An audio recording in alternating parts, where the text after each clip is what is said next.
अनंत कोटि ब्रह्मांड नायक राजाधिराज योगीराज परम ब्रह्मा श्री सच्चिदानंद सद्गुरु साईनाथ महाराज की जय। आप सभी साईं भक्तजनों को मेरा नमस्कार एवं जय साईं राम। आज हम श्री साईं सच्चरित्र का अध्याय नंबर 26 का पठन करेंगे। तो चलिए शुरू करती हूँ मैं अध्याय नंबर 26 का। श्री साईनाथाय नमः। भक्त पंत हरीश चंद्र पितले और गोपाल अंबेडकर की कथाएं। इस सृष्टि में स्थूल सूक्ष्म चेतन और जड़ आदि जो कुछ दृष्टिगोचर हो रहा है वह सब एक ब्रह्मा है और इसी एक अद्वितीय वस्तु ब्रह्मा को ही हम भिन्न भिन्न नामों से संबोधित करते तथा भिन्न भिन्न दृष्टियों से देखते हैं। जिस प्रकार अंधेरे में पड़ी हुई एक रस्सी या हार को हम भ्रमवश सर्प समझ लेते हैं, उसी प्रकार हम समस्त पदार्थों के केवल बाहरी स्वरूप को ही देखते हैं, ना कि उनके सत्य स्वरूप को। एकमात्र सद्गुरु ही हमारी दृष्टि से माया का आवरण दूर कर हमें वस्तुओं के सत्य स्वरूप का यथार्थ में दर्शन करा देने में समर्थ हैं। इसीलिए आओ हम श्री सद्गुरु साईनाथ महाराज की उपासना कर उनसे सत्य का दर्शन कराने की प्रार्थना करें, जो कि ईश्वर के अतिरिक्त और कुछ भी नहीं है। आंतरिक पूजन। श्री हेमाड पंत उपासना की एक सर्वथा नवीन पद्धति बताते हैं। वह कहते हैं कि सद्गुरु के पाद प्रक्षालन के निमित्त आनंद अश्रु के उष्ण जल का प्रयोग करें। उन्हें सतिस प्रेम रूपी चंदन का लेप कर दृढ़ विश्वास रूपी वस्त्र पहनाओ तथा कोमल और एकाग्र चित्त स्वरूपी फल उन्हें अर्पित करो। भाव रूपी बुक्का उनके श्री मस्तक पर लगा भक्ति की कफनी बांध अपना मस्तक उनके चरणों पर रखो। इस प्रकार श्री साईं को समस्त आभूषणों से विभूषित कर उन्हें अपना सर्वस्व निछावर कर दो। उष्णता दूर करने के लिए भाव की सदा चंवर डुलाओ। इस प्रकार आनंददायक पूजन कर उनसे प्रार्थना करो कि हे मेरे प्रभु साईं, हमारी प्रवृत्ति अंतर्मुखी बना दो। सत्य और असत्य का विवेक तो प्रभु तथा सांसारिक पदार्थों से आसक्ति दूर कर हमें आत्मानुभूति प्रदान करो। हम अपनी काया और प्रेम आपके श्री चरणों में अर्पित करते हैं।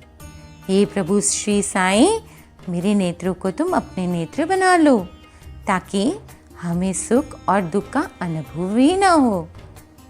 हे श्री सच्चिदानंद, मेरे शरीर और मन को तुम अपनी इच्छा अनुकूल चलने दो तथा मेरे चंचल मन को अपने चरणों की शीतल छाया में विश्राम करने दो। अब हम इस अध्याय की कथाओं की ओर आते हैं। भक्त पंत। एक समय एक भक्त जिनका नाम पंत था और एक अन्य सद्गुरु के शिष्य थे, उन्हें शिरडी पधारने का सौभाग्य प्राप्त हुआ। उनकी शिरडी आने की इच्छा तो ना थी, परंतु मेरे मन कुछ और है, विधाता के कुछ और वाली कहावत चरितार्थ हुई। वह रेल द्वारा यात्रा कर रहे थे, जहां उनके बहुत से मित्र व संबंधियों से अचानक ही उनकी भेंट हो गई, जो कि शिरडी यात्रा को ही जा रहे थे। उन लोगों ने उनसे शिरडी तथा साथ साथ चलने का प्रस्ताव किया। पंत ये प्रस्ताव अस्वीकार न कर सके, तब वह सब लोग मुंबई में उतरे और पंत विरार में उतर अपने सद्गुरु से शिरडी प्रस्थान करने की अनुमति लेकर तथा आवश्यक खर्च आदि का प्रबंध कर सब लोगों के साथ रवाना हो गए। वे प्रातःकाल वहां पहुंच गए और वहां पूजनार्थ भक्तों का एकत्रित समुदाय देख सबको अति प्रसन्नता हुई, परंतु पंत को अचानक ही मूर्छा आ गई और वे बेसुध होकर वहीं गिर पड़े। तब सब लोग भयभीत होकर उन्हें स्वस्थ करने के समस्त उपचार करने लगे। श्री साईं बाबा की कृपा से और मस्तक पर जल की छींटे देने से वे स्वस्थ हो गए। और ऐसे उठ बैठे जैसे कि कोई नींद से जगा हो। त्रिकाल साईं बाबा ने ये सब जानकर कि ये अन्य गुरु का शिष्य है, उन्हें अभय दान देकर उनके गुरु में ही उनके विश्वास को दृढ़ करते हुए कहा कि कैसे भी आओ, परंतु भूलो नहीं, अपने ही स्तंभ को दृढ़तापूर्वक पकड़कर सदैव स्थिर हो, उनसे अभिन्नता प्राप्त करो। पंत तुरंत इन शब्दों का आशय समझ गए और उन्हें उसी समय अपने सद्गुरु की स्मृति हो आई। उन्हें साईं बाबा के इस अनुग्रह की जीवन भर स्मृति बनी रही। श्री हरिश्चंद्र पितले। बंबई में एक हरिश्चंद्र पितले नामक सद्गृहस्थ थे। उनका पुत्र मिर्गी रोग से पीड़ित था। उन्होंने अनेक प्रकार की देशी और विदेशी चिकित्साएं कराईं, परंतु उनसे कोई लाभ न हुआ। अब केवल यही उपाय रह गया था कि किसी संत के चरण कमलों की शरण ली जाए। 15वें अध्याय में बतलाया जा चुका है कि श्री दास गुनु के सुमधुर कीर्तन से श्री साईं बाबा की कीर्ति मुंबई में अधिक फैल चुकी थी। पितले ने भी उनका कीर्तन सुना और उन्हें ज्ञात हुआ कि श्री साईं बाबा के केवल कर स्पर्श तथा दृष्टि मात्र से ही असाध्य रोग समूल नष्ट हो जाते हैं। तब उनके मन में श्री साईं बाबा के शुभ दर्शन की तीव्र इच्छा जागृत हुई। यात्रा का प्रबंध कर भेंट देने हेतु फलों की टोकरी लेकर पत्नी और बच्चों सहित वे शिरडी पधारे। मस्जिद पहुंचकर उन्होंने चरण वंदना की तथा अपने रोगी पुत्र को उनके श्री चरणों में डाल दिया। बाबा की दृष्टि उस पर पड़ते ही उसमें एक विचित्र परिवर्तन हो गया। बच्चे ने आंख फेर दी और बेसुध होकर गिर पड़ा। उसके मुंह से झाग निकलने लगा तथा शरीर पसीने से भीग गया और ऐसी आशंका होने लगी कि उसके प्राण निकलने वाले हैं। ये सब देखकर उसके माता पिता अत्यंत निराश होकर घबराने लगे। बच्चे को बहुधा थोड़ी मूर्छा तो अवश्य आया जाया करती थी, परंतु ये मूर्छा दीर्घकाल तक रही। माता की आंखों से आंसुओं की धारा बहने लगी और वे दुखग्रस्त हो गई और कहने लगी, मैं ऐसी स्थिति में हूँ जैसे कि एक व्यक्ति चोरों के डर से भागकर किसी घर में प्रविष्ट हो जाए और वह घर ही उसके ऊपर गिर पड़े। तब साईं बाबा ने संतावना देते हुए कहा कि इस प्रकार प्रलाप न कर धैर्य धारण करो, बच्चे को अपने निवास स्थान पर ले जाओ, वहाँ आधे घंटे के पश्चात होश में वह आ जाएगा। तब उन्होंने बाबा के आदेश का तुरंत पालन किया। साईं बाबा के वचन सत्य निकले। जैसे ही उसे वाड़े में लाए कि बच्चा स्वस्थ हो गया और पितले परिवार, पति पत्नी व अन्य सब लोगों को महान हर्ष हुआ और उनका संदेह दूर हो गया। श्री पितले अपनी धर्मपत्नी सहित साईं बाबा के दर्शनार्थ को आए और अति विनम्र होकर आदर पूर्वक चरण वंदना कर पाद सेवन करने लगे। मन ही मन वे साईं बाबा को धन्यवाद दे रहे थे। तब साईं बाबा ने मुस्कुराकर कहा कि क्या तुम्हारे समस्त विचार और शंकाएं मिट गई?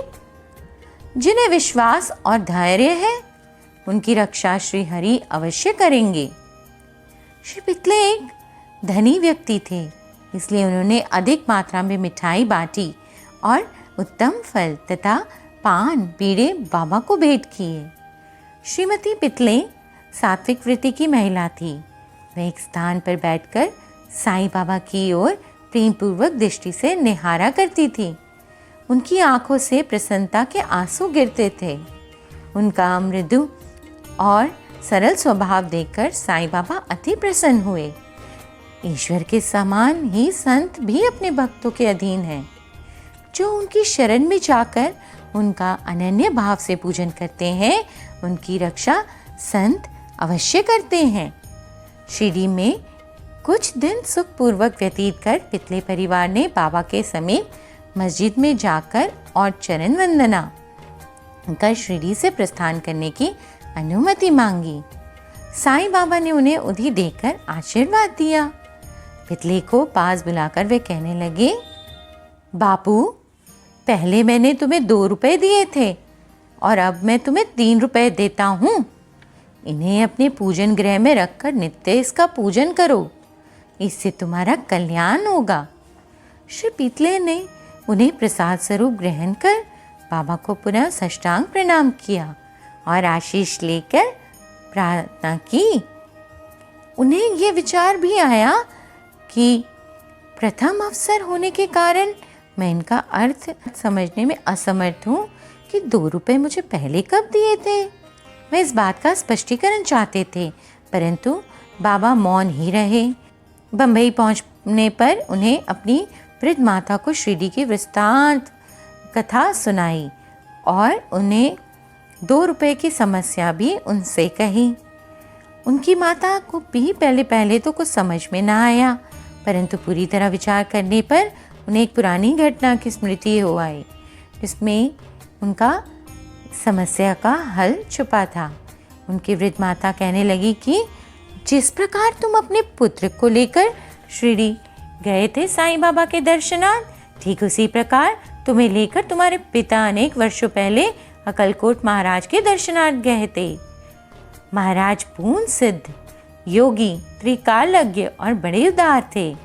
तुम्हारे पिता परम भक्त थे, इस कारण उनकी पूजा स्वीकार हुई। तब महाराज ने उन्हें पूजनार्थ 2 रुपए दिए थे, जिनकी उन्होंने जीवन पर्यंत पूजा की थी।